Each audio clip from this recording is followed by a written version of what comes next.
नमस्कार, आप सभी लोगों का स्वागत है हमारे खास प्रोग्राम में। प्रिय दर्शकों, आज के इस वीडियो के माध्यम से हम लोग जानेंगे कन्या राशि के जातकों के कुछ खास गुणों के बारे में। क्या कुछ हैं खास विशेषताएं जो कि आपके राशि के गुण स्वरूप से आपको प्राप्त होती हैं। बहुत सारे गुण भी हैं और बहुत सारे अवगुण भी हैं जिनको जानकर आप अपने जीवन में बड़ा परिवर्तन ला सकते हैं। उससे पहले मैं आपको कहना चाहूँगा कि अगर आपको ये प्रोग्राम अच्छा लगे तो आप इसको लाइक कीजिएगा, चैनल को भी सब्सक्राइब कर लेंगे तो आने वाला हर वीडियो आपको सबसे पहले प्राप्त होगा। दूसरे नंबर पर, अगर आपका भी कोई अपने जीवन से जुड़ा हुआ प्रश्न है, अपनी कुंडली का फलादेश चाहते हैं, स्क्रीन पर दिए गए नंबर पर संपर्क कर सकते हैं। आगे बढ़ते हैं और बात करते हैं कन्या राशि के जातकों के बारे में। कन्या राशि जो कि दुष्प्रभाव राशि है, आपके राशि चिन्ह प्रतीक को ऋषियों ने देखा तो आपका जो राशि चिन्ह है वो एक कन्या है। कन्या जो कि एक हाथ में लालटेन, दूसरे हाथ में अनाज लिए हुए है और कहीं ना कहीं एक नाव में है। नाव आप सभी समझते हैं कि चलायमान नदी में नाव चलती रहती है। कन्या भी हाथ में लालटेन लिए हुए, लालटेन का मतलब प्रकाश, और वो एक ऐसा प्रकाश है। अब इस प्रकाश से आप ये भी समझ सकते हैं कि आप किसी खोज में हैं। इस प्रकाश से आप ये भी समझ सकते हैं कि आप कुछ प्रदान कर रहे हैं, आप प्रकाश प्रदान कर रहे हैं। लेकिन लालटेन ऊपर है, और ऊपर लालटेन जब होता है जब व्यक्ति खोज में निकलता है, और अनाज हाथ में है। अन्न भी कुछ दर्शाता है। क्या दर्शाता है? अन्न ये दर्शाता है कि कहीं ना कहीं आप कुछ प्रदान करना चाहते हैं। क्या प्रदान करना चाहते हैं? एक कन्या है और वो कन्या नाव में बैठी हुई है, खोज में है। किसके खोज में है? हो सकता है कोई रहस्यमयी, ऐसे जातक इसका आंसर ये भी कह सकते हैं कि कहीं आप किसी ऐसे रहस्यमयी या किसी ऐसे यंत्र की खोज तो नहीं कर रहे हैं जो सिर्फ आप कर सकते हैं, अन्य कोई नहीं कर सकता और किसी राशि का जातक नहीं कर सकता। यानी आप रिसर्चर हो सकते हैं, किसी एक ऐसे विषय के शोधकर्ता हो सकते हैं जो अन्यत्र कोई नहीं कर सकता है। आप कुछ ऐसा प्रदान कर सकते हैं समाज को, राज्य को, जो कोई और नहीं कर सकता है। वो विवेक अकेले है, वो कन्या अकेली है। अकेला व्यक्ति कब निकलता है? अकेले निकलने का तात्पर्य यह है कि आपको, आपके माइंड में कुछ चल रहा है। किसी प्लानिंग के तहत अगर हम चलते हैं तो उसमें उसके यंत्र शस्त्र या और अन्य लोगों को साथ लेकर चलते हैं। लेकिन हम अगर अकेले चल रहे हैं तो इसका तात्पर्य यही है कि कहीं ना कहीं कुछ हमारे माइंड में चल रहा है और किसी खोज पर हम निकले हैं और उस मिशन को पूरा करना चाहते हैं और उसके लिए हम तलाश कर रहे हैं, रिसर्च कर रहे हैं।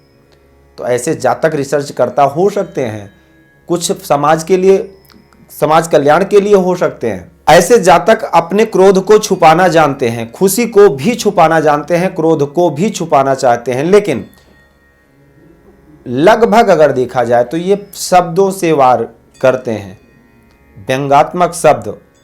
इनकी जो लड़ाई होती है वो फाइटिंग नहीं होती है। लगभग अगर देखा जाए तो कन्या राशि के पास शब्द होते हैं, क्योंकि आपके राशि के स्वामी बुध हैं और बुध को वाणी का कारक माना गया है और कला का कारक माना गया है। आर्ट, मीडिया, लेखन, ऐसे जातक लिख सकते हैं। आपके कलम में ताकत है। आप समझ सकते हैं कि ताकत, कोई व्यक्ति अपने शरीर की ताकत लगाता है, कोई अपने बुद्धि की ताकत लगाता है और कोई कलम की ताकत को लगाता है। तो आपके पास कलम की ताकत है, बुद्धि की ताकत है।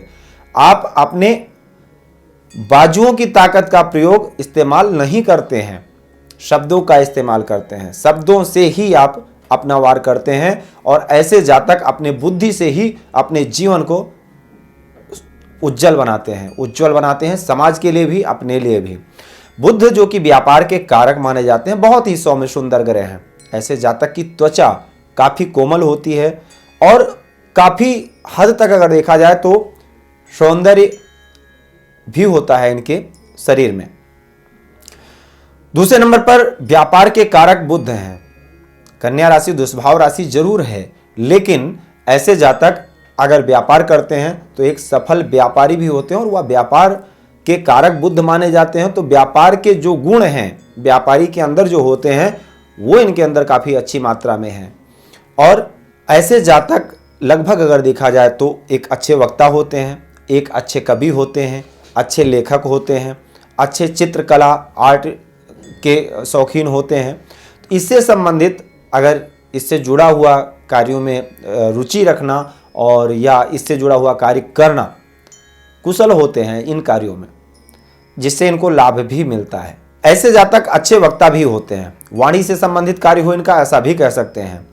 और द्विस्वभाव राशि होने के कारण ऐसे जातक कई बार ऐसा भी होता है कि अपने मन में सोच विचार में अधिक पड़ते हैं और कहीं ना कहीं कई बार निर्णय लेने में असमर्थ होते हैं, कई बार प्लानिंग बना करके कैंसिल कर देते हैं। प्रेम के मामले में अगर देखा जाए तो इनका निर्णय जल्दी नहीं हो पाता है। अगर किसी को प्रॉमिस भी करते हैं तो वो निर्णय इनका परिवर्तन हो जाता है, बदल जाता है। और दुस्वभाव राशि का मेन तात्पर्य ही यही है, दो स्वभाव, यानी आज अगर हाँ बोल दिया है किसी भी विषय के लिए, आज प्रॉमिस किया कल बदल जाएंगे, नहीं कर पाएंगे। तो इस पर आपको विशेष विचार करना चाहिए कि आप कब किसको क्या बोल रहे हैं और उस पर आपको अडिग रहना चाहिए, जिससे कि आपका अस्तित्व और बढ़े, समाज में अच्छा हो। पृथ्वी तत्व, आपका जो तत्व है वो पृथ्वी तत्व है, जिससे ऐसे जातक जमीन से जुड़ा हुआ, यानी स्तरीय जमीन के स्तर से अगर देखा जाए तो जुड़े हुए रहते हैं और साथ में चीज़ों को बहुत बारीकी से समझते हैं। हर व्यक्ति की व्यथा को बहुत अच्छे से समझ सकते हैं, जान सकते हैं। और पृथ्वी से संबंधित या अर्थ से संबंधित कार्य में इनकी रुचि भी होती है और उससे लाभ भी इनको मिलता है। ये राशि स्त्रियोचित राशि है, सौम्य राशि है, काफ़ी हद तक सौम्यता होती है इनके अंदर, चाहे वो पुरुष ही क्यों ना हो, लेकिन वो पुरुष जातक भी काफ़ी सौम्य होता है। अगर आप पुरुष जातक हैं तो आपके अंदर सौम्यता होगी, आपके अंदर शीतलता होगी, स्त्रियोचित गुण आपके अंदर अधिक विद्यमान होंगे, चाहे वो शब्दों में प्रतीत हो, चाहे आपके चाल ढाल में हो, खान पीन में हो, पहनावे में हो, कहीं ना कहीं कुछ ना कुछ लक्षण आपके अंदर स्त्रियों के प्रतीत होंगे। खास करके स्त्री राशि स्त्री जातक के लिए बहुत अच्छी मानी जाती है, पुरुष राशि पुरुष जातक के लिए बहुत अच्छी मानी जाती है। वैश्य वर्ण है और वैश्य वर्ण का तात्पर्य यही है कि ऐसे जातक एक सफल व्यापारी होते हैं। इनको तोल मोल भाव करना बहुत अच्छे से आता है, बहुत अच्छे से संवाद भी कर लेते हैं, अपने ग्राहक को, अपने क्लाइंट को बहुत अच्छे से प्रभावित कर लेते हैं। मार्केटिंग बहुत अच्छी होती है ऐसे जातक की। ऐसे जातक का कहीं ना कहीं थोड़ा आत्मबल कमजोर होता है, दूसरों के प्रभाव में बहुत जल्दी आ जाते हैं। और आपके जो राशिपति हैं अगर देखा जाए तो वो बुध हैं और बुध रजोगुणी ग्रह है, और रजोगुणी ग्रह होने के कारण ऐसे जातक शौकीन अच्छे होते हैं। अपने आप को मेंटेन करके रखना, पहनने ओढ़ने के व राशि ठाठ बाट से रहना, अपने आप को अच्छा सुसज्जित करके रखना, ये इनका मेन शौक होता है। दूसरे नंबर पर आपका सबसे शुभ अंक जो कि आपके लिए लकी नंबर है वो 5 है। शुभ रत्न आपके लिए पन्ना है और शुभ दिशा आपके लिए अगर देखा जाए तो दक्षिण है और शुभ रंग आपके लिए हरा है। तो इन बातों पर अगर आप अमल करते हैं तो निश्चित है जीवन में बड़ा परिवर्तन आप ला सकते हैं। जो अच्छाइयाँ हैं वो तो आपके लिए अच्छी हैं, लेकिन जो कमियां हैं उनको आप दूर कर सकते हैं। कमियां ये हैं कि आप अपने शब्दों पर, अपने निर्णय को पर अडिग रहें अगर, या किसी को कोई भी अगर प्रॉमिस आप करते हैं तो उस पर आप कायम रहें। और शब्द पर आप व्यंग्यात्मक शब्द का जो उच्चारण करते हैं उस पर थोड़ा विचार करना चाहिए, जिससे आपके रिश्तों में दरार ना आए। तो आज के लिए सिर्फ इतना ही। आप सभी लोगों का बहुत बहुत धन्यवाद। जय सिया राम। भूमि, भवन, वाहन, धन, संपत्ति, शादी, व्यापार एवं संतान आदि से संबंधित समस्याओं से हैं परेशान और चाहते हैं उसका संपूर्ण निदान, तो ज्योतिर्विद अमरीश तिवारी जी से तुरंत संपर्क करें।